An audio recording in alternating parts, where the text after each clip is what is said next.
Mga kapudi, meron na namang foodie trends ngayon na pinagkakaguluhan sa lahat ng social media platform at maraming netizens na nagsasabi, masarap daw.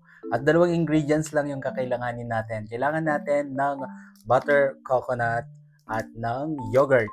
So, any flavor ng yogurt, pero ang sabi nila, mas maganda daw kung bibiling yung yogurt ay Greek yogurt. Pero ako, pinili ko is ito, Pascual Yogurt Original fruit salad. So, ito lang kasi available na meron dito.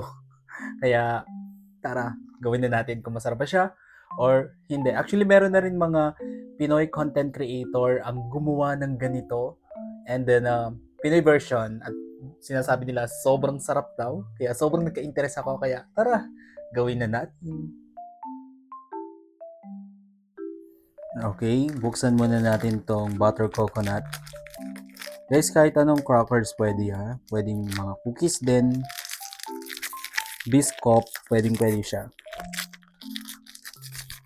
Yun. Then, pagkabukas natin ng butter coconut, bubuksan naman natin yung yogurt.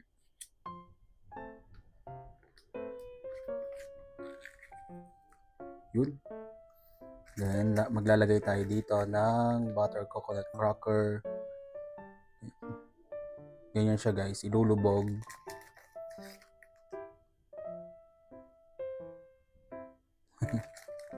Yun na, excite ako kung anong lasa ba nito. Then, i-cover siya ng plastic. Then, ilalagay natin siya sa ating chiller. Then, mamaya, siguro mga 20 minutes, ilalagay natin siya sa chiller. Then, balikan natin kung anong magiging result. Tatakpan siya ng plastic or ng cling wrap. Yan. Ganyan siya. Yan o. Ganyan yung itsura niya. So, kukulang ako ng pang-cover dito, yung cling wrap. Then, balikan ko kayo. 2,000 years later. So, ito na. Okay, na-excite ako guys. Yun o. Tara, taste test na natin to.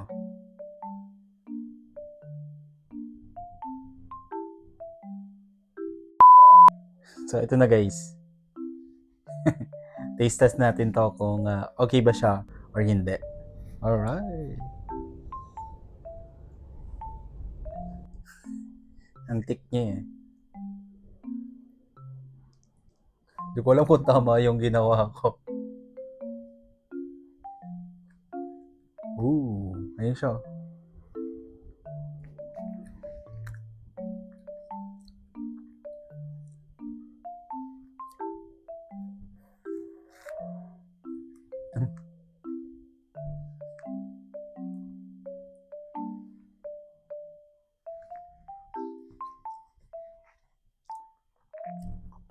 Hindi naman lasang cheesecake.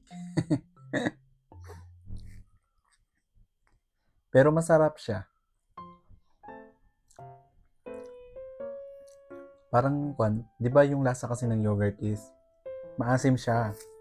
Tapos na nilagyan ng biscuits ng coconut crackers is na-neutralize yung kanyang lasa.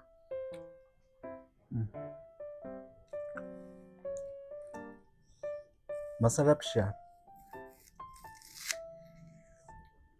Pero hindi siya lasang cheesecake.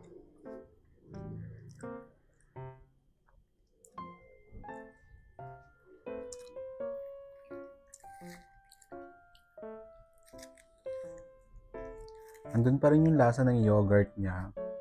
Na neutralize lang yung lasa niya dahil nga nilagyan ng coconut crackers.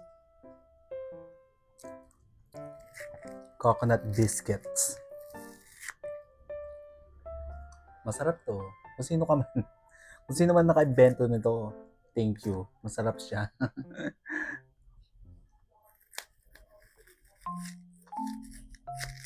Bigyan ko siya ng 8 out of 10. Approve!